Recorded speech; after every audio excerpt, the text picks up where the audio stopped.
let's talk about the Intell, where we are. This is an interesting time for us because here we are 2 days from the last day of the month.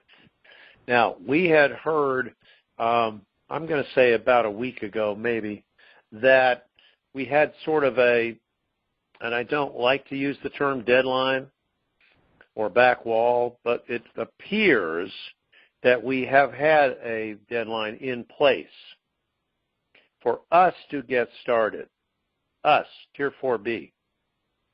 And we believe that deadline is Thursday, the last day of the month, the 30th of April. Now, here's the thing. We've got confirmation of trillions and trillions and trillions of dollars moving into place. And that means moving into place where they can be disseminated for some of these groups. Okay, we're down to where Tier 3, we believe, has all been paid, at least their 1%, but there may still be some holdouts there. And then, of course, we've got the intermediates, which are these large sovereign groups, if you will, that are sandwiched between Tier 3 and Tier 4, and that's why they're known as intermediates. Those are set with trustees with contracts, as I mentioned, I believe, on Thursday's call. They have contracts, and I believe they all have funds in their accounts now to disseminate to the account holders, those individuals.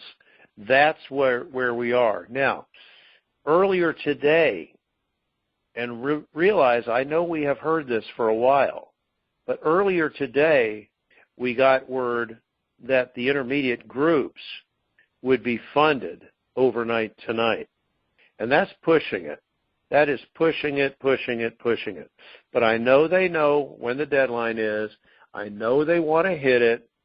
I know they don't want to go beyond it. And we believe, because of that we have heard from one of our Tier 1 banking sources that tomorrow was the date that they received information on for us to start. Now, I obviously can't call it or even verify that because it's still unsure whether it could occur tomorrow or possibly it could occur Thursday. It should not go beyond Thursday. Of course, we know in this thing anything is possible. We already know that. But we also know that they do want to get this thing started. And we believe they want to get it started by or on Thursday, the 30th of April. Now, going beyond that, what else is out there that points to this? Usually our currencies can tell us something. So we know that, for example, at 7 a.m. this morning, Eastern Daylight Time, that Travelex stopped offering the Vietnamese dong for sale on their sites. In other words, it disappeared. The Vietnamese dong is no longer available. That's a great sign for us. When that went away, you say, well, why did that go away? Because it's going away because the rate change is going to take place, and they don't want to get caught in the middle of a rate change. So they have just simply removed the dong from the site. That's big. What else has happened? Let's talk about the Iraqi dinar. We had a reinstated rate. We had a revaluation take place last Sunday, and we have a rate because the CBI website was up and then was taken down by Iraq on purpose. They didn't want us to see what that rate is. And the rate, I understand, was at $1. That was the reinstatement rate, which was on par with the U.S. dollar. and then we believe it has elevated well above that rate, and we should have tomorrow. Well, we do have the new rate on the bank screens now. It has been there to people that, like our Forex guy and certain bankers, have acknowledged that there's a new rate. We have some idea of what it is, but we're not at liberty to say, and we're just going to let that play out. Now, tomorrow, being Wednesday, it's a major day in Iraq for the official newspaper to go out, and it could very well be that we do get a new rate tomorrow, as it has been traded up on the internet, the Iraqi Stock Exchange, the ISX. It should quite possibly appear tomorrow. Now, my personal feeling is it won't appear until we get started with our toll-free numbers and our exchange appointments. So we'll see when that actually occurs. I'm not worried about it. I know they revalued. We have people that are directly connected to Iraq that have acknowledged that. So I feel very good about that. Now, what else about currencies? We know the Zimbabwe dollar was said to have revalued today, and have had an announcement alongside that saying that their Zimbabwe dollar, their new dollar, is asset-backed. And I think that's a term that we're going to hear globally. This is the first time we've heard a currency that we have used the term asset-backed. And we know that that could be gold. It could be, in the case of Zimbabwe, it could be precious jewels. It could be any number of things. In our country, we know it's going to be gold, it's going to be oil, it's going to be intellectual properties, other precious metals. Could be a lot of different things. The term we're probably looking for, at least initially, instead of gold-backed, is probably asset-backed. Okay? That's probably what we're going to hear for currencies around the globe.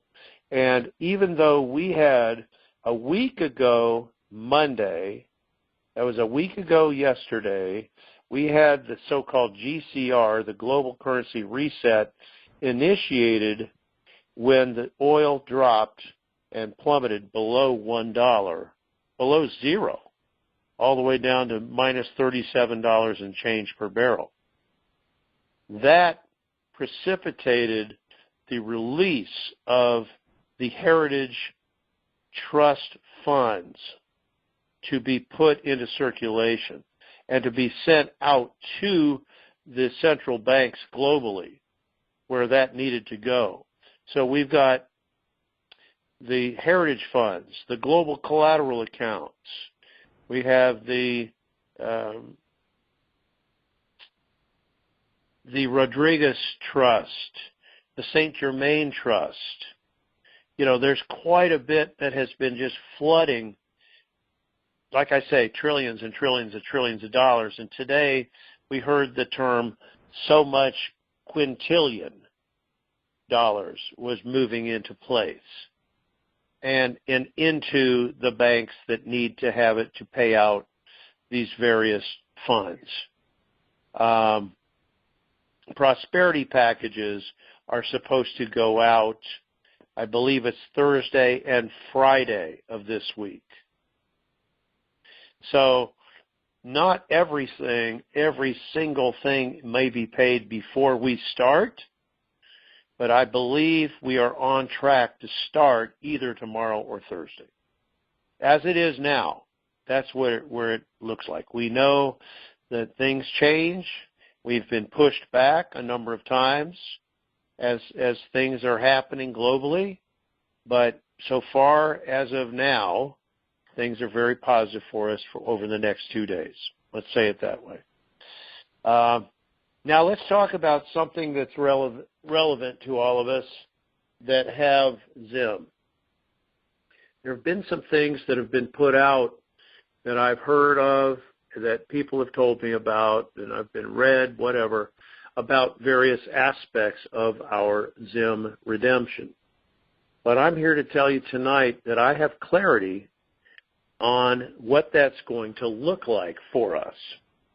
All right? And this is how I've been informed. What it appears to happen for us is that we're going to have essentially two meetings if you have Zim. Now, let's say that you don't have any Zim and you have Dong or Dinar or Rupiah or another currency like that, okay, that's in the first basket. What you're going to be able to do is call up with the toll-free number, set your appointment, go in, and do your currency exchange. Literally exchange your currency. Yes, they do run it through the De La Rue machine to verify it, to count it, and to come up with a total. You'll get a rate that you'll be given so that you can equivocate that amount of dinar, dong, rupiah, whatever you have, other than Zim, in U.S. dollars. Now, you will get that money immediately that day put on a debit card if you choose, or in my case, I don't want it on a debit card. I want it in an account. It's going to be digital, but I know I'm going to have access to it, if not on day one, then by day two, meaning the day after that exchange. Okay, because it's currency, that should be immediately available. Okay, so that's what that looks like as far as the currency exchange. Now that's if you don't have Zim. Let's say you do have Zim and you have some other currency. All right, here's the scenario that you're in now. When you call to set your appointment, they'll ask you what currencies you have.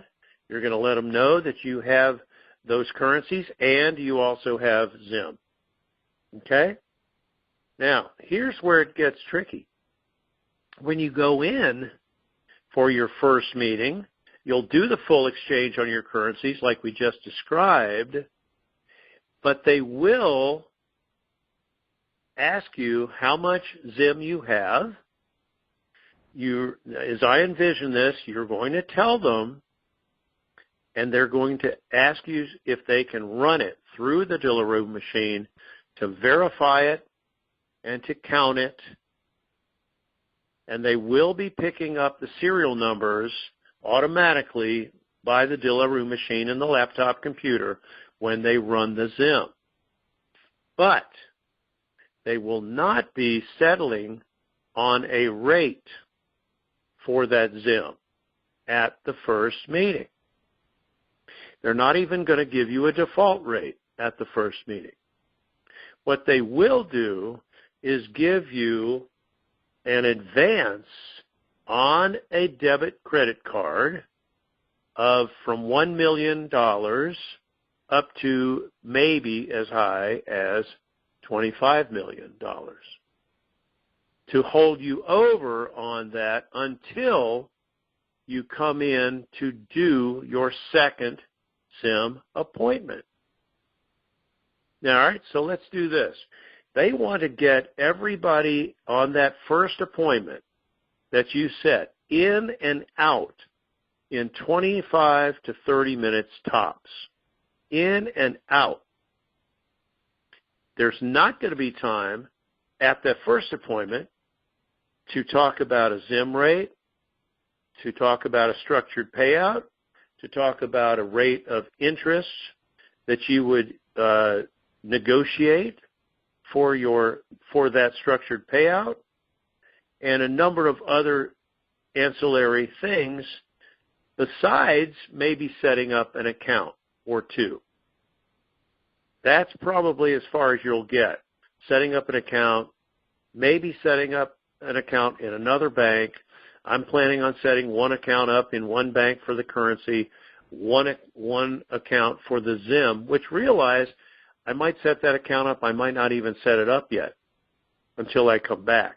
They want you to come back in within 10 days to a Tier 1 bank, not the Redemption Center, but a Tier 1 bank that's tied to the Redemption Center, so that you can negotiate, you can do your full presentation, your world-class presentation on your projects, and you can lobby for the rate that you feel you should have on your ZIM. So what I'm saying is, when you go in the first time, that ZIM, let's say you've only got 2 or 3 notes, and you're not exchanging them or redeeming that ZIM, but you're giving them so that they can check to make sure it's not counterfeit, to make sure that they pick up the serial numbers on the bills, all of that, but you get that ZIM back. You go home with it. You don't leave it with the bank because you don't have a rate on it yet. You see? And you sure as heck don't put it in a safe deposit box. No, it goes back with you. Now, when the second appointment comes up, that's going to be within 10 days. You set that second appointment to return and to do your presentation, to do your world-class presentation, and to negotiate your rate on the ZIM, and set up any new account for the ZIM that would tie to your structured payout, and then, of course, negotiate your rate of interest that you are offered or that you negotiate. Depends on what they offer you, okay? And then anything else that has to do with possibly your trust that you either have or want to set up, any other structures that you may want to have. In other words, it's more of a time where the second appointment I could see easily taking upwards of 45 minutes to an hour and maybe longer, depending on how sophisticated you are at that time and how much you want to work with them. You've got a concept of getting legal help if you don't have it already. You need to look into seeing if they have a family office available for you, and you need to all look that up. Look up the family office. A good way to look is look under Wells Fargo Wealth Management. I think you'll find it under that, under family offices. I want you to all look that up and be familiar with that. That's something you may need and should be available to us through Abbott Downing or Wealth Management with Wells or with Chase or with any other Tier 1 bank. Now, the reason I'm saying this is that second appointment, it's going to be very important because that's really where the mother load is, right? If you have ZIM, that's your mother load. That's where you're setting up your mother load account. That's where you're setting up a structured payout that might go 25 years or more. In my case, I'm going to ask for 50 years structured payout. And I'm going to ask for that interest to be paid out every quarter. In other words, every 90 days. Okay? At a predetermined monthly or a predetermined annual percentage rate of interest. Okay? Don't confuse your APR, your annual percentage rate of return, with the rate on your currency, right? Totally different, completely different ideas. All right? So I want you guys to be prepared. By the way, there's no 3 months, 6 months down the road before your ZIM is exchanged or fully, the rate is out. None of that. You can forget that noise. They want us in and out of there for your second appointment within 10 days. And it's just going to be availability of working with the banks that you want to work with, getting with their wealth management team. And at that second appointment, you may be presenting your project to a wealth manager. You may be presenting it to an Abbott Downing representative, and you may have a Treasury, a U.S. Treasury representative there.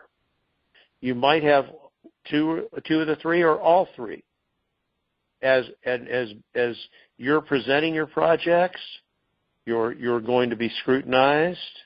They're going to be reading you. This is where they're reading you for your body language and your enthusiasm and everything that Sue has been working with everybody on for the last 6 to 8 months. Okay? So I want everybody to understand that is the plan. All Zim holders, as of now, because this is a fairly new development, like 2 to 3 days old. Okay? And I want everybody to realize that every Zim holder, as far as we can tell right now, based on this knowledge, this information, will go in for a second appointment, like I just described. The initial appointment, they run it through the dealer room machine to count it, verify it. They know this. They have the serial numbers on it. But you keep your currency. You keep the Zim until the second meeting. Then you would surrender it, and you would go ahead and negotiate the terms of your Zim redemption and your future rates and so on. And you'd have more time at that second appointment to do any money transfers, wire transfers. You should at the first appointment, however, I know I'm going back and forth, so try to follow me.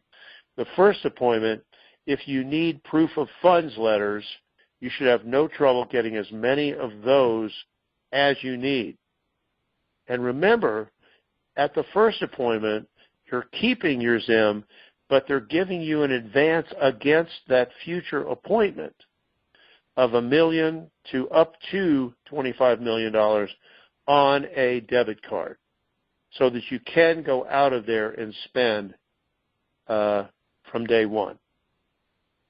Now, let's say if you're only a Zim holder, that's all you have. You've got nothing. You've been gifted Zim, or you've got some Zim. You might even have 2 notes, 3 notes. Let's say you've got 2 50T notes. 2 50T notes. That's it. That's all you got.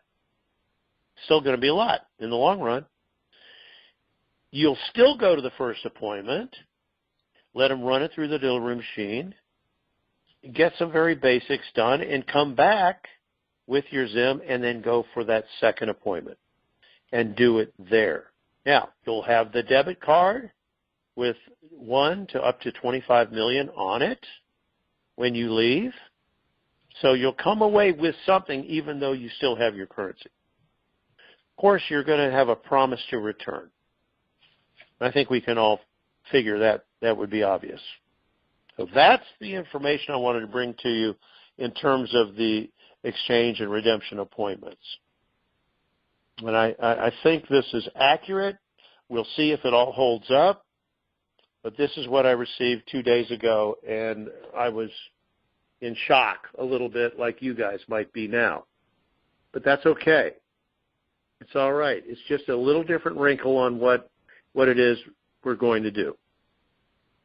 All right? And so everything is moving forward for us. We think that the intermediates are being paid out overnight tonight, finally, and that everything will move forward. That would hopefully include the admirals groups and the Corps as well, and we'll see if that's what happens. And we should be there either, I think, based on what we have, it's showing either tomorrow or Thursday. I'm good either way. Okay? And I hope you are too. So let's do this. Let's all just have a great night tonight. I think this is a great time to pray tonight and to press in to even closer to God by the power of the Holy Spirit. And let's just all just come together in this unity of our faith and unity of bonds as brothers and sisters in Christ to see this thing through to its end. And, of course, I want you guys all to register on the website if you haven't yet. If you're holding back, our website list is very private, and we're not going to use it for anything that's not big call related in the future, meaning we would notify you of a webcast or podcast that we might do, or we might just send emails out to let you know when we're getting started on our projects and how that's going, that kind of thing. So what you want to do is just go to bigcalluniverse.com and register your email if you haven't already. If you already have, you're in, and we've got probably 40,000 emails so far from Big Call listeners. Okay?